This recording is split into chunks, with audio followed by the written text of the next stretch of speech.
matagumpay na entrepreneur. Dito lang sa Agripreneur. Hatid ng Entrepinoy Espesyal. Kaalyado ang Team Vertex and Company Incorporated. Ayan mga kalyado, agripreneur po tayo. Kasama natin ang Team Matovi. At interesting na naman ating talakayan na kasama muli natin si Ms. Tess Jose at si John Reggie Haminal. Magandang umaga. Magandang umaga pa sa inyo. Magandang umaga sa lahat, magandang buhay. Actually ho, ang iniisip ho nga namin, miski sa in times of disaster and everything, ang bilis ho natin maibibigay ang mushroom.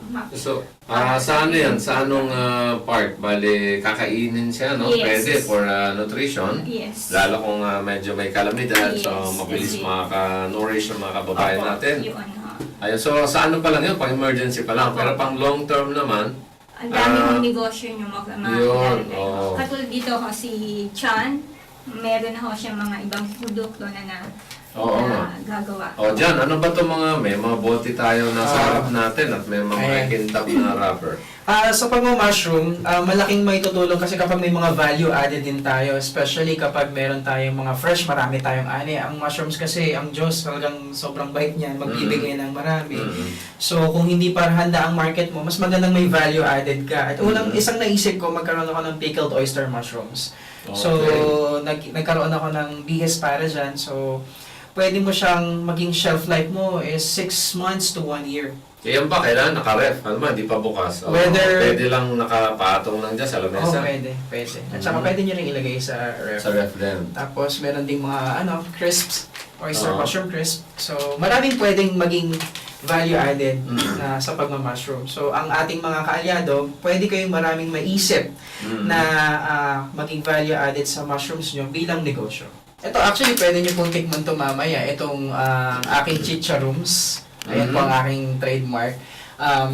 Kung matitikman nyo, lasang siya, yung chicken skin, pero mushroom. So wala. Healthy. Healthy talaga. Walang guilty. Ang mga Pinoy mahilig yan sa mga mga Sa chicharon. mga chicheria.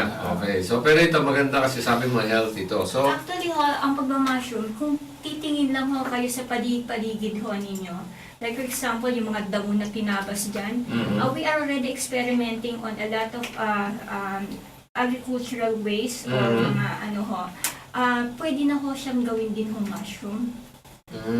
Lalagyan lang ho nyo ng nutrition and then as substrate, pwede na ho silang gawin na mapagtaniman ng mushroom. Malaki pong may tutulong yan sa mga magsasaka. They can integrate their agricultural waste into other food kasi seasonal din. For example, seasonal ang mga palay nila, imbes yung mga uhayo, yung mga dayami nila susunugin, i-convert nila as substrate. Pwede na patubuan ng mushroom.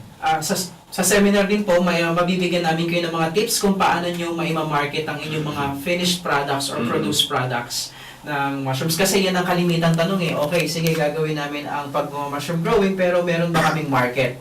So dito magbabago ang pagtingin ninyo sa ganitong klaseng industriya kapag nabuksan po ang inyong isip kung paano i-market sa makabagong approach ngayon sa Okay. napaka.